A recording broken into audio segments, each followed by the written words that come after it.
Student, आज हम देखेंगे नया पार्ट तीसरा, आर्द्रता एवं मेघ। ठीक है, पेज नंबर 16 देखिए। इसमें देखिए आकृति 3.1 का निरीक्षण करना है, चित्रों का निरीक्षण करना है और चित्रों में व्यक्त जो मौसम की स्थिति है उसका अनुमान लगाना है और स्थान के बारे में कक्षा में चर्चा करना है। लेकिन हम क्लास में नहीं हैं तो हम कैसे अपने भाई बहन से हम चर्चा करेंगे, आप चर्चा करोगे और चौखट में लिखो, इसका वर्णन कॉपी में लिखो। ठीक है, तो यहाँ पे देखो, पहले अभी बहुत धूप है, क्या लिखा है यहाँ पे देखिए ज़रा। पहले चित्र में अभी बहुत धूप है, हवा भी नहीं है,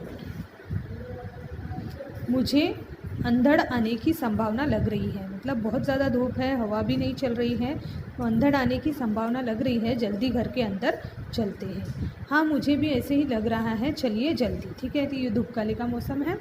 यहाँ पे देखो, बहुत गर्मी हो रही है, हाँ सोहम, मैं तो पसीने से तरबतर हो रहा हूँ।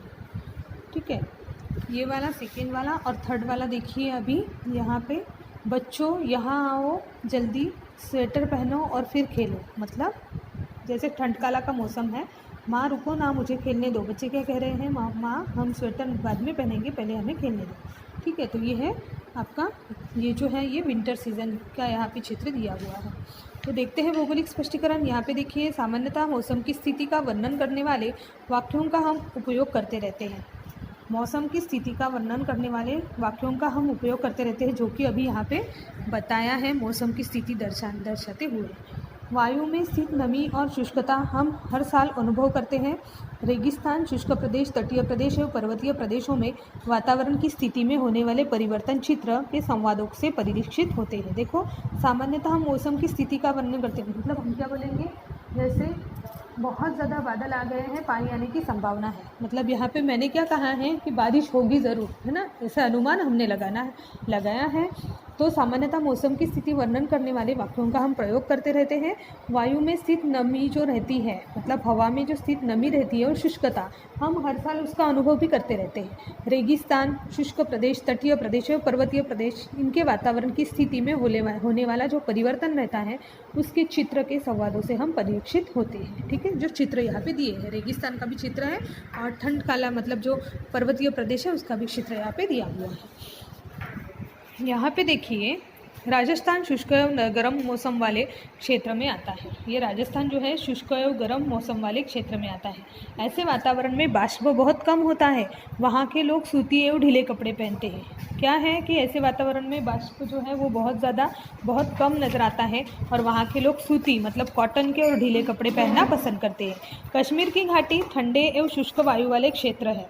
कश्मीर की जो घाटी है ये ठंडे एवं शुष्क वायु वाले क्षेत्र में आती है।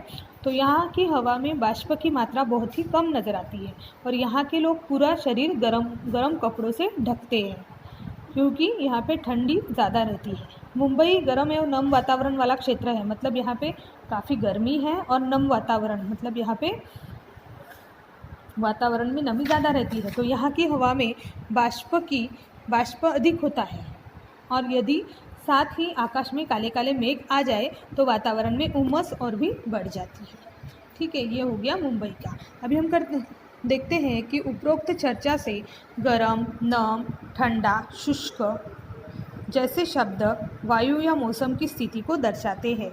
साथ ही उनका संबंध वातावरण में उपस्थित बाष्प से है। बाष्प का वातावरण अदृश्य घटक है।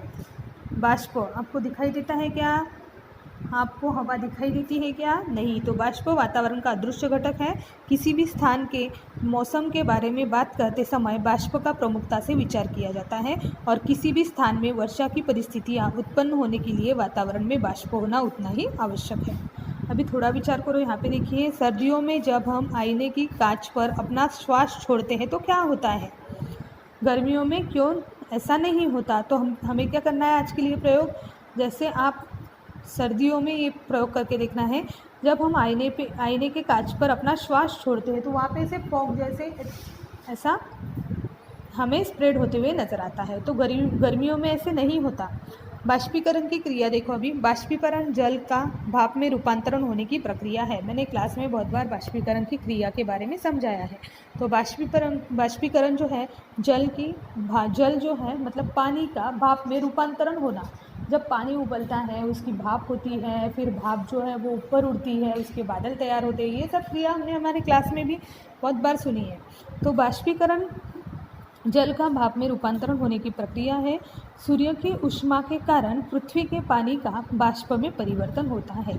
जब धूप होती है, सूर्य की ऊष्मा के कारण पृथ्वी का जो पानी है, जैसे समुद्र का पानी है, नदी का पानी है, नहरों का पानी है, तो उसका बाष्प में परिवर्तन होता है। बाष्पीकरण की प्रक्रिया वातावरण की शुष्कता, तापमान एवं वायु के संयोग पर निर्भर है।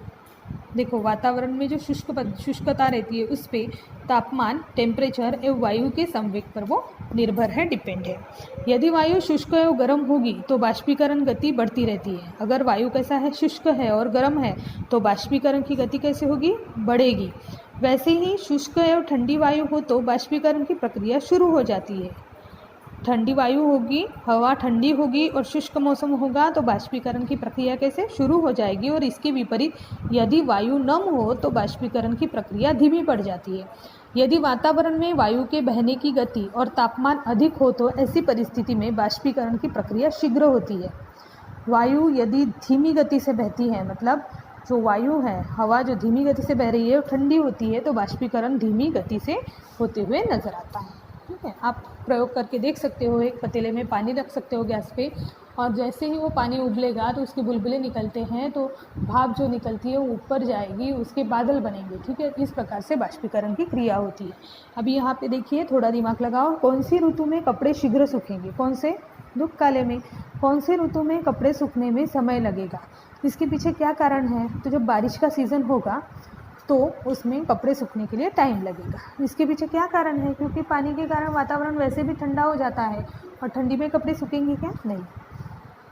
वातावरण की आर्द्रता देखिए, अभी यहाँ पे वायु में बाष्प की मात्रा, वातावरण की आर्द्रता देखिए, पेज नंबर 17 देख रहे हैं। वायु में बाष्प की मात्रा वायु की आर्द्रता कहलाती है।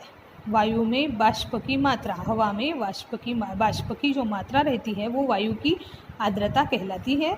वातावरण की शुष्कता अथवा नमी आर्द्रता अर्थात बाष्प के अनुपात पर निर्भर होती है। अभी ये वायु जो है विशिष्ट तापमान पर विशिष्ट अनुपात में ही बाष्प धारण कर सकती है। वायु विशिष्ट टेम्परेचर पे, अगर टेम्परेचर ज़्यादा हो तो विशिष्ट अनुपात में ही बाष्प धारण कर सकता है। वायु जैसे जैसे ठंडी होती है तो उसकी बाष्प धारण क्षमता भी कम हो जाती है। अगर पानी आपने पतीले पे चढ़ाया है लेकिन वो ठंडा है, मतलब ठंडा हो रहा है, गुनगुना है, तो उसकी बाष्प धारण करने की क्षमता वैसे ही ऑटोमेटिकली कम होती जाएगी। इसका अर्थ है कि गर्म वायु ठंडी वायु की तुलना में अधिक बाष्प धारण कर सकती है। किसी विशिष्ट तापमान पर वायु इतनी ठंडी हो जाती है कि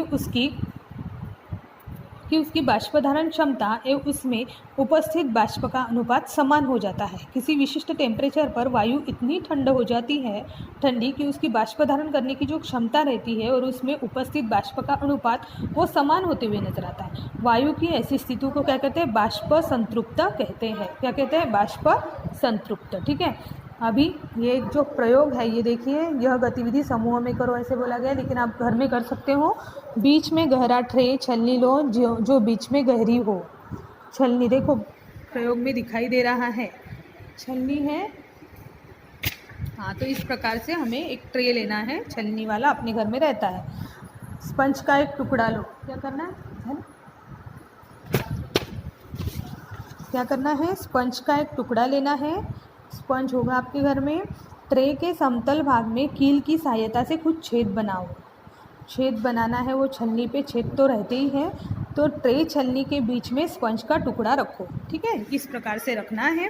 सुनिश्चित कर लो कि स्पंज में बिल्कुल पानी नहीं है। सुनिश्चित क्या करना है कि स्पंज में बिल्कुल भी पानी नहीं है। स्पंज पर बड़े चम्मच से पानी डालो। अभी क्या करना है? बड़ा चम्मच लेना है। यहाँ पे देखो चम्मच से पानी डाल रहे हैं। समूह के अन्य विद्यार्थी पानी के चमचों की संख्या नोट करें कि कितने पानी के चम्मच इस पे स्पंज पे डाले हैं। ठीक है, आकृति 3.2 और 3.3 अच्छे से समझना है।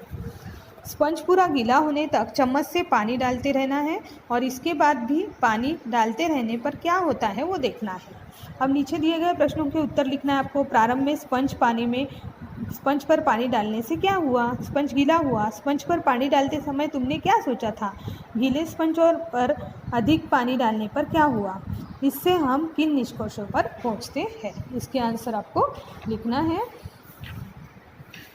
आकृति 3.4 देखिए कि वो जो स्पंज पे ज़्यादा पानी डालने के कारण वो कैसे लूज़ हो गया है, दिख रहा है उसका शेप थोड़ा लूज़ हो गया है और वो ज़्यादा गीला हो गया है। Thank you.